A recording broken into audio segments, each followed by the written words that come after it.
जय श्री कृष्ण। श्रीमद् भगवद गीता अध्याय 7 श्लोक 23। अंतवत्तु फलम तेषाम तद्भवतये लभमे देवान देवयजो यान्ति मद्भक्ता यान्ति मामपि।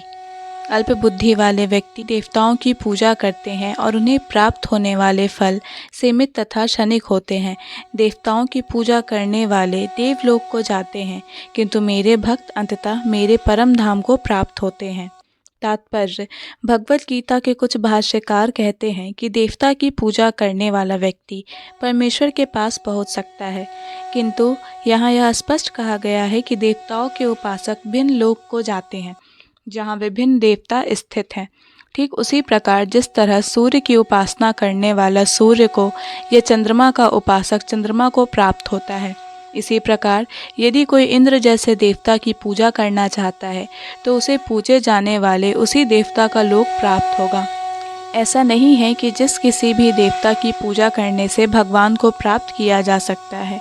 यहाँ पर इसका निषेध किया गया है क्योंकि यह स्पष्ट कहा गया है कि देवताओं के उपासक भौतिक जगत के अन्य लोकों को जाते हैं, किंतु भगवान का भक्त भगवान के ही परम धाम को जाता है। यहाँ यह प्रश्न उठाया जा सकता है कि यदि विभिन्न देवता परमेश्वर के शरीर के विभिन्न अंग हैं तो उन सब की पूजा करने से एक ही जैसा फल मिलना चाहिए, किंतु देवताओं के उपासक अल्पज्ञ होते हैं क्योंकि वे यह नहीं जानते कि शरीर के किस अंग को भोजन दिया जाए। उनमें से कुछ इतने मूर्ख हैं कि वे यह दावा करते हैं कि अंग अनेक है, अतः भोजन देने का ढंग अनेक है, किंतु यह बहुत उचित नहीं है। क्या कोई कानों या आँखों को शरीर तक भोजन पहुंचा सकता है? वे यह नहीं जानते कि ये देवता भगवान के विराट शरीर के विभिन्न अंग हैं, और वे अपने अज्ञानवश यह विश्वास कर बैठते हैं कि प्रत्येक देवता पृथक ईश्वर है तथा परमेश्वर का प्रतियोगी है। न केवल सारे देवता अपितु सामान्य जीव भी परमेश्वर का अंग है। यदि कोई देवता को तथा अपने आप को परमेश्वर का अंश मानता है तो उसका ज्ञान पूर्ण है, किंतु यदि वह इसे नहीं समझता तो उसे भिन्न लोकों की प्राप्ति होती है जहाँ देवतागण निवास करते हैं, या वह गंतव्य नहीं है जहाँ भक्तगण जाते हैं। देवताओं से प्राप्त वर नाशवान होते हैं क्योंकि इस भौतिक जगत के भीतर सारे लोक, सारे देवता तथा उनके सारे उपासक नाशवान हैं।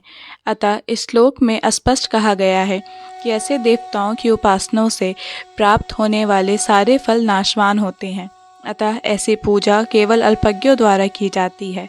चूँकि परमेश्वर की भक्ति में कृष्ण भावनामृत में संलग्न व्यक्ति ज्ञान से पूर्ण दिव्य आनंदमय लोक की प्राप्ति करता है, अतः उसकी तथा देवताओं के सामान्य उपासक की उपलब्धियाँ पृथक पृथक होती हैं।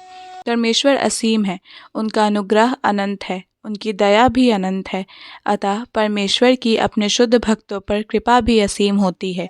जय श्री कृष्ण। भगवद गीता के सभी श्लोकों को सुनने और समझने के लिए हमारे चैनल को सब्सक्राइब करें। अगर वीडियो पसंद आया हो तो इसे लाइक और शेयर करें।